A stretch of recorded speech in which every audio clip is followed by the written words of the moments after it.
Laissez-Faire Leadership Style by Lewin, Ronald Lippert, and Ralph White. Ever worked with a leader who gave you complete freedom?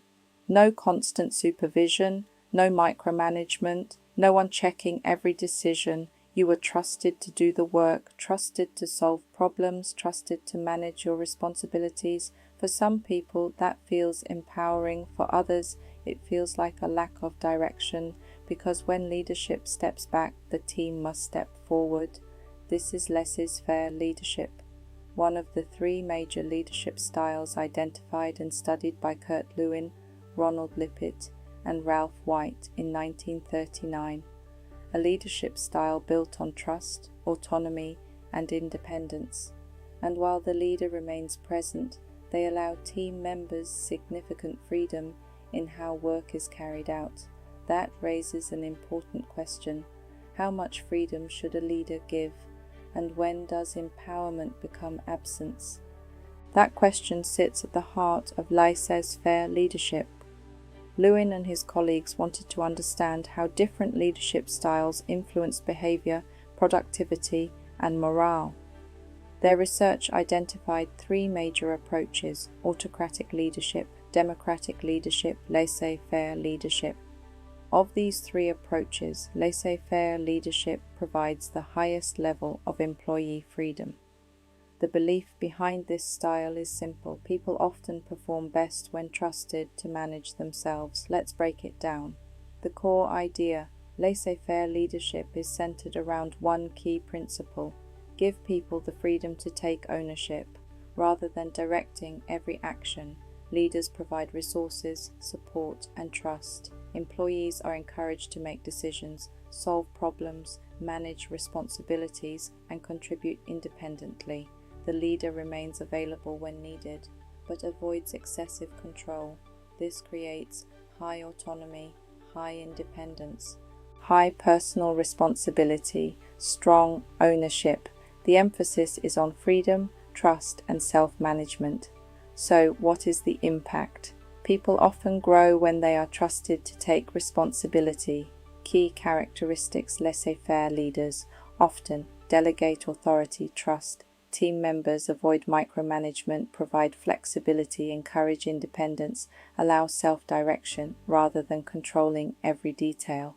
They create space for people to perform. Employees are given responsibility, teams organize themselves, and individuals are expected to take initiative.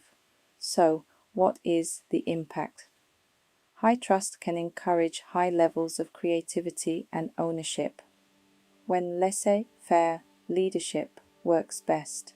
Laissez-faire leadership can be highly effective when employees are experienced, teams are highly skilled, creativity is important, specialist knowledge is required, people are self-motivated, innovation is encouraged. In these situations, excessive supervision may actually reduce performance.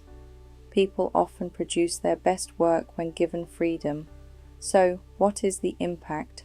Talented people often thrive when given space to excel, when problems can appear. However, laissez-faire leadership also has limitations.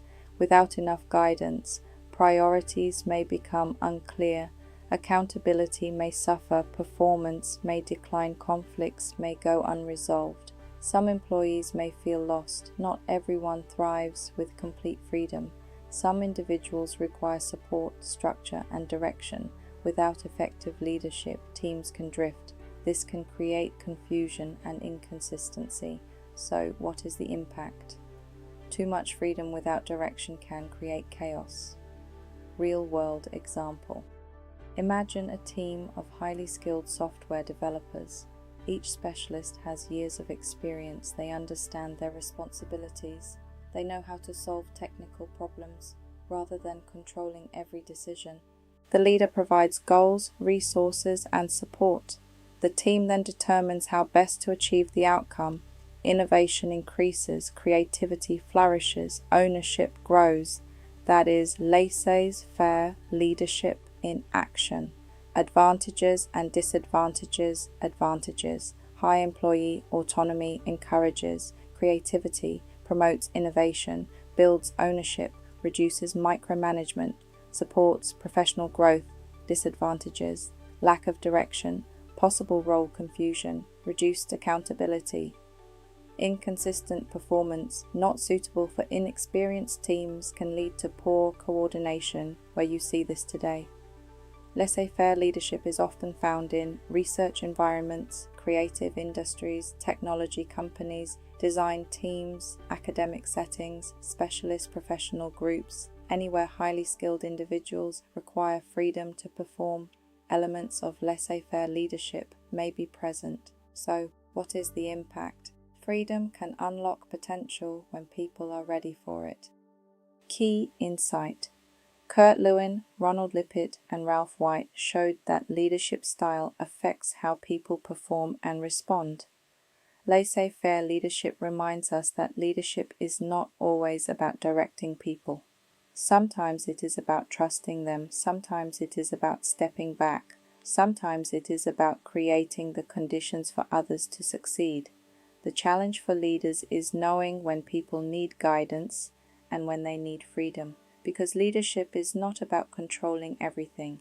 It is about providing what the situation requires. So the real leadership question becomes, are you giving people enough support, or are you holding them back with unnecessary control?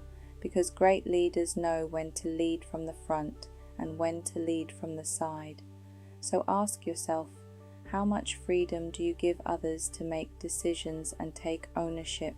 Take a moment, pause and reflect. Grab a pen, pencil it down, write down a situation where freedom helped someone succeed and a situation where more guidance would have improved the result, because understanding when to empower others is one of the most important leadership skills of all. I hope this brought value to you, and I'm wishing you abundant success. Take a moment, pause for thought. What would you like to learn and explore next?